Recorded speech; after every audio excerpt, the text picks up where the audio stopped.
Hi, Diane here, and I am going to continue talking about Samantha Kidd coming up in Union Jacked. This is the second video of Behind the Story. Last week's video talked a little bit about the three things you get in every Samantha Kidd book and what those three things are, or what one of those things is for Union Jacked. Those three things are a character from the Samantha Kidd universe who is really involved in the crime. It has something to do with the fashion industry, and it has a personal problem for Samantha. So what I want to talk about this week is the fashion tie-in in Union Jacked.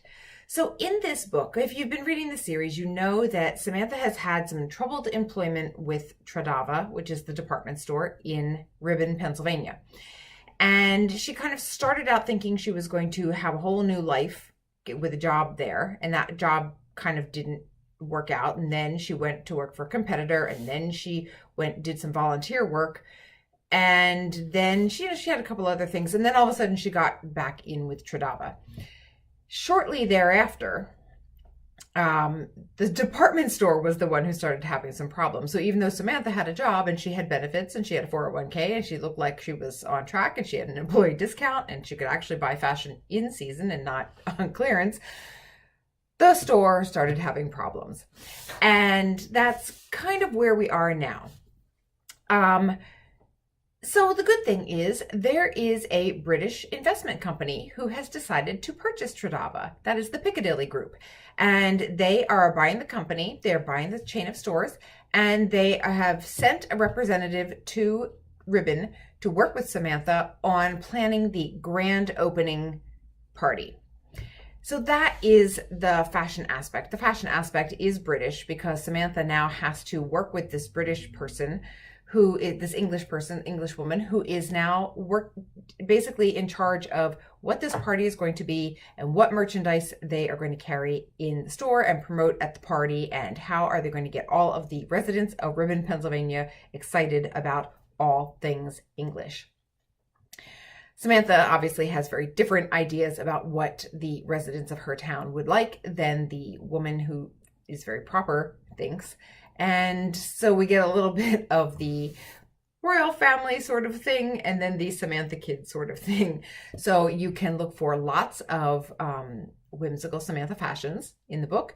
You can look for her basic ideas on how she would plan an English shopping party that would be fun compared to the English shopping party that she is being told to plan. And the side note to all of this is that she has also been tasked out to plan the retirement party for Detective Longcar.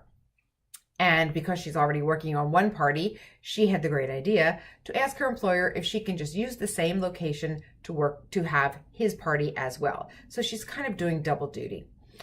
And between those two things and the shooting that takes place at Tradava, that is where the whole mystery crime aspect comes into play. Is it a mass shooting? Is it a random shooting? Is it, what is the motivation behind it? There are two people hit. Who was the target? And there we go. So that is what you can look forward to in Union Jacked. And it comes out on April 9th.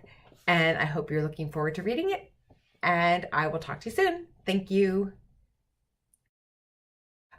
Yes, you get me in a sweatshirt today. I was a little cold. I'm still getting used to the Pennsylvania temperature. So I actually have my sweater on underneath my sweatshirt, and that's the way we're going to roll today. It's a little fun to watch her try to see. That's funny. I'm talking about her like she's a whole different person, like I didn't make this up. Okay, so I don't know how much of this is going to go in the outtakes. Let's try this again. All right, outtake. You can see her. This doesn't make any sense either. I think I'm just going to stick with the first version.